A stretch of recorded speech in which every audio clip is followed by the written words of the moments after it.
If you're getting an electric car, understanding the basics of EV charging is essential. Electric cars are great. I would never go back to paying for petrol, but the experience is best when you understand charging speeds, costs, and connectors. Don't worry, this is simple stuff. In a few minutes, I'll give you everything you need to know to charge like a boss. I'm Finn Peacock, chartered electrical engineer, founder of Solar Quotes, and owner of 2 EVs. Let's get charging. Throughout this video, I'll talk about power measured in kilowatts. Power, kilowatts. It's how quickly you charge your car. Think of it as charging speed. Home charging works at speeds from about 2 kilowatts, the same as a toaster, up to 22 kilowatts, which is the same as an industrial pizza oven.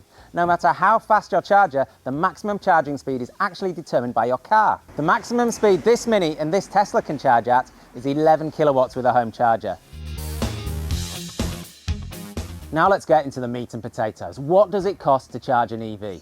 For some context, the typical petrol car gets around 10 kilometers of range from 1 litre of petrol. That's 10 litres of fuel to drive 100 kilometers. 10 litres costs about 20 bucks, or even more if you use diesel like this beast. An efficient EV gets 7 kilometers of range from every kilowatt hour of electrical energy in the battery. That works out as 14 kilowatt hours of energy to drive 100 kilometers. If you charge from the grid and pay 30 cents a kilowatt hour, it'll cost you about $4.20 to drive 100 kilometers. So driving on electricity from the grid is nearly 5 times cheaper than buying petrol. Nice. Now, some people will claim that charging from solar means you can drive for free. Not quite. If you get a feed-in tariff for your solar and you choose to charge your car with the solar instead of exporting it to the grid, then the cost of electricity becomes the foregone feed-in tariff, typically 8 cents per kilowatt hour. So that's $1.12 to drive 100 kilometers compared to $20 with petrol. That's like paying 11 cents per litre of fuel. So how much solar should you get if you want to solar power your EV? For most Aussies, I recommend at least 10 kilowatts of solar panels to comfortably charge on cheap solar energy throughout the year. On my own roof, I had a 6 kilowatt system installed back in 2014. After getting the 2 EVs and suffering the horror of getting power bills again, I quickly added another 14 kilowatts a few months ago. Just put on as much solar as you can reasonably fit and afford. It's not as expensive as it sounds thanks to how the solar rebate works. And it makes even more sense when you have an EV and batteries. If you have a home battery, avoid regularly charging your car from it. Home batteries are best used for powering loads that can't be time shifted, like your lights, your late night TV, and cooking dinner. Your EV has a battery, so the times you charge it can be flexible. If you need to charge overnight, charge from a cheap overnight tariff and use your expensive home battery for your home. Your home battery will last longer that way too. It is possible with some electricity plans to get paid to use electricity when there's a surplus of renewable energy in the grid. If you set up your car to charge at these times, you can literally get paid to fill up your car. Yes, I said you can literally get paid to refuel. That's quite a turnaround from queuing up to get a few cents per litre discount on your petrol. A home EV charger is a straightforward device. Its job is to ask a car if it can accept any charge, and if it can, safely send power to the vehicle until the charger is told to stop. The charger can't push power to the car faster than the car's request. That would be dangerous. Most cars have a simple timer, so you can program them to only charge during off-peak periods. To take advantage of this, you need to be on a time of use electricity tariff. Time charging makes sense, but there are even cheaper and greener ways to charge your car. A solar smart charger can be configured to only charge when you have surplus solar, so that solar goes in the car instead of out to the grid. And if you're on a special plan with electricity prices that change every 5 minutes, the right smart charger can only charge when prices are cheap or negative. It's that getting paid to charge thing again. I love it. Charging when prices are negative also means you'll be almost certainly charging from renewables through your grid connection, which is going to make Greta happy. You down with OCPP? Yeah, you know me. You down with OPP? Yeah, you know me. You down with OPP? Sorry, that one's for the old school hip hop lovers. If you decide to install a charger on your home, future-proof it by getting one that's OCPP compatible. OCPP stands for Open Charge Point Protocol. Now that's a bit of a mouthful, but this is an open standard that means it can talk to other OCPP compatible devices and work with third-party services. For example, some electricity retailers may offer cheaper EV charging tariffs if they can control your charger with OCPP. Or you may be able to use OCPP to take advantage of the getting paid to charge thing I keep banging on about.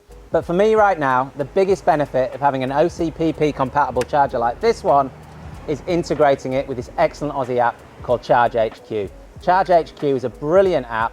It uses OCPP to talk to your charger, it can talk to your car, it can talk to your home battery if you've got one, and it can talk to your electricity retailer. And it can coordinate all those devices so you only charge from really cheap or free electricity. Electricity comes in two main forms, AC and DC. Everything plugged into the grid uses 230 volts AC. A home EV charger controls how much 230 volt AC electricity goes into your car. Here's a teardown of an EV charger I bought. As you can see, there's not much to them. They're pretty simple devices. Now the box that this comes in isn't technically a charger, because all it does is provide a regulated flow of AC electricity. To be technically correct, I should call these boxes on the walls EVSE. That stands for Electric Vehicle Supply Equipment, but that would confuse anyone who isn't an electrical engineer. So I'm calling these devices chargers at the risk of angry emails from retired engineers. Now, here's the thing. Inside your car, the battery charges with DC, not AC. There's a device inside the car converting the AC from your home to the DC electricity the battery can handle.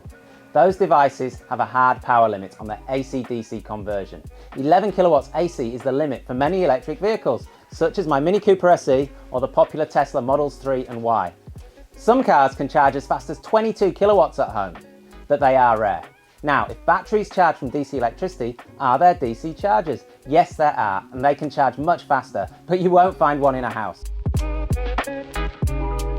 DC chargers go far beyond what the typical home can afford.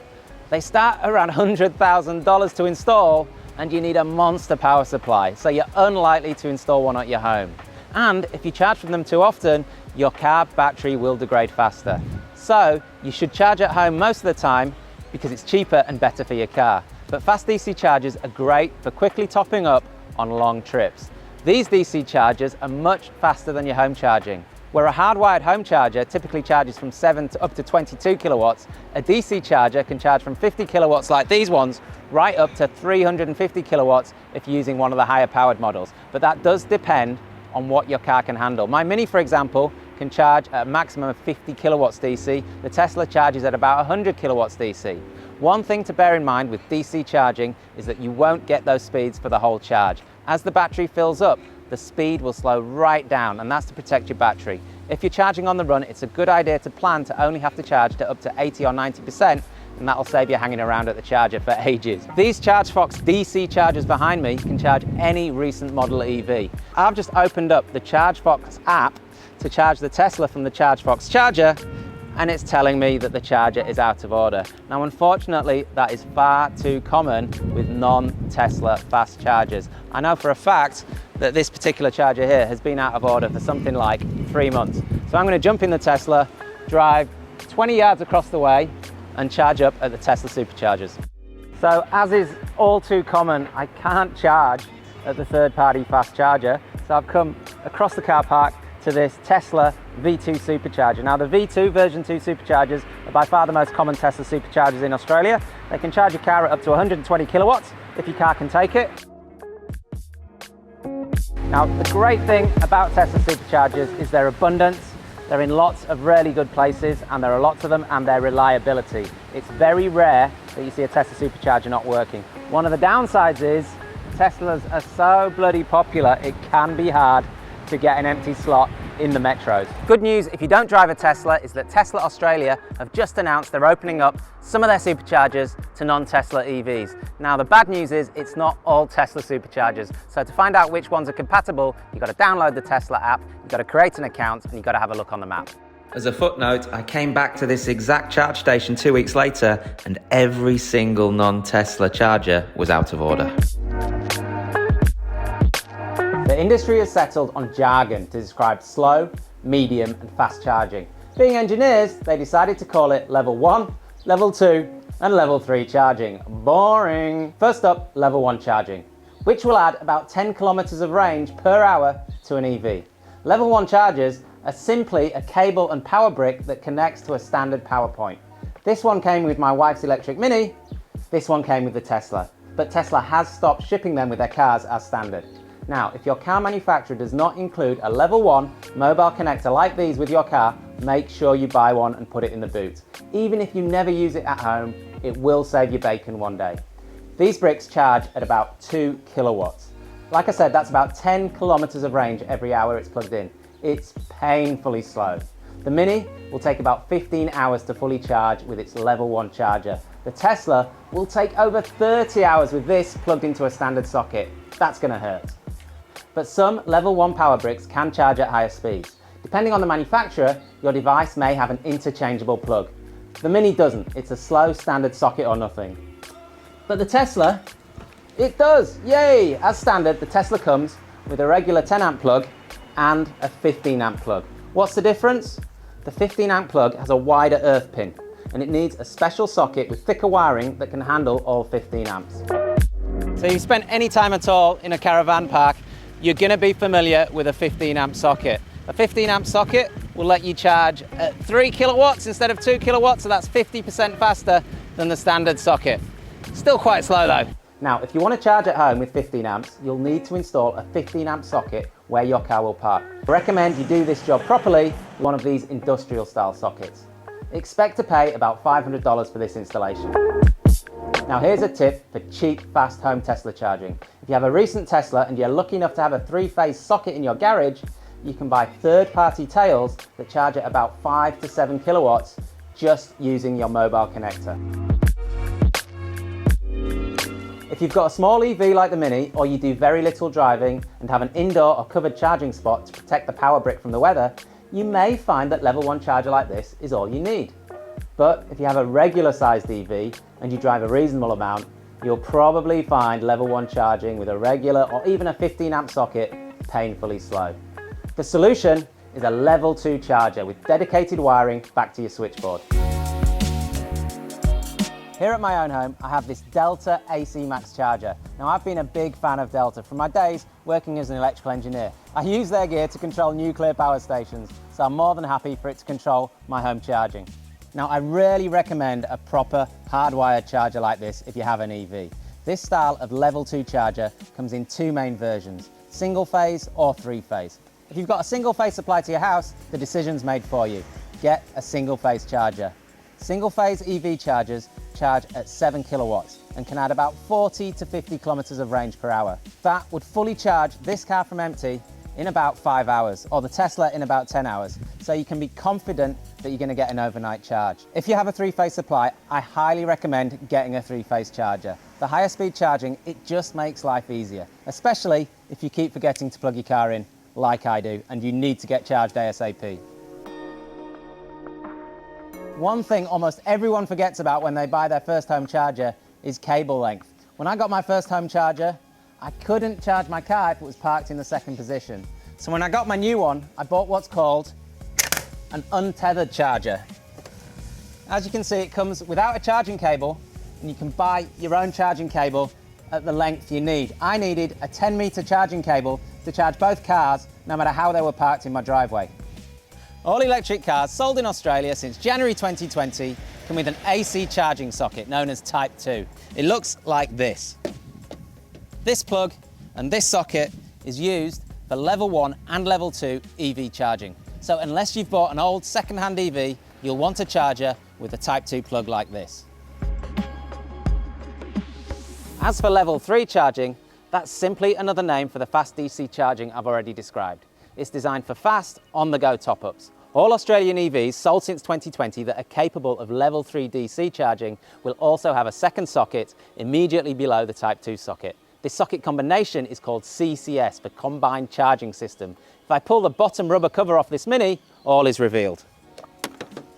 Level 3 chargers use a monster plug like this to connect into the whole socket, top and bottom. The top pins, they're for talking to the car, and the bottom pins, they're for pushing the DC power into the car at tens to hundreds of kilowatts. public chargers can either be slowish level 2 or fast level 3. If you're using a public level 2 charger like this one, they're great for topping up the juice when you're running some errands. Most public level 2 chargers require that you bring your own charging cable. So what you need to do is you need to jump online and you need to buy a Type 2 to Type 2 charging cable. And the crucial thing you need to know is you need to buy the 3-phase version, not the slightly cheaper single-phase version. Because if you buy the single-phase version, which looks exactly the same, if you use a 3-phase charger like this, you'll be constrained to single-phase speeds. So I've got my charger in the boot, I'm going to plug in and I'm going to start charging. So here's my Type 2 to Type 2 cable. You put the small end in the charger.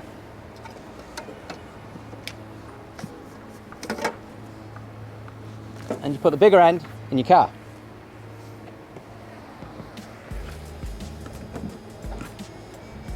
Then you need to get your app out. In this case it's a ChargeFox charger.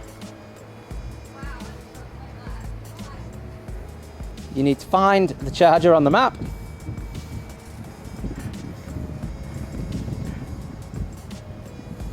This is port B. I need to select port B. I need to unlock it. Green button starts flashing and I press the green button. The car, fingers crossed, will start charging. And it's charging the car. So one of the great things about level 2 public chargers is often you get free parking and a very cheap charge. Now before Type 2 connectors came about, you had, you guessed it, Type 1 connectors like this one. Now there's still quite a few Type 1 chargers around and typically they've been installed by local councils. The good news is these are often free to use. The bad news is you will need an adapter to charge a modern EV with one of these. This takes your Type 1 plug and converts it to a Type 2 plug, which all modern EVs use, brought into Australia after January 2020. So the reason I spent $150 on an adapter cable like this is because there's a free charger with a Type 1 plug on it at my favourite beach, Horseshoe Bay, here in South Australia. So I can park the car for free, I can charge for free, and I can run in the sea and have a swim. So here's how you use it. Type 1 plug, plugs in to the adapter cable. And now, you've got a Type 2 plug on the end of your charging cable. And that just plugs straight into the top of the CCS socket. And yes, we've got the green flashing light, it's charging, time for a swim.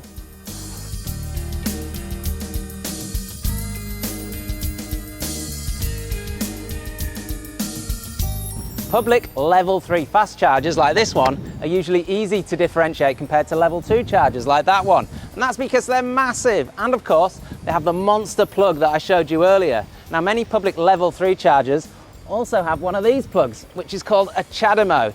These are for the older school EVs. Ignore these connectors if your car was delivered from 2020 onwards.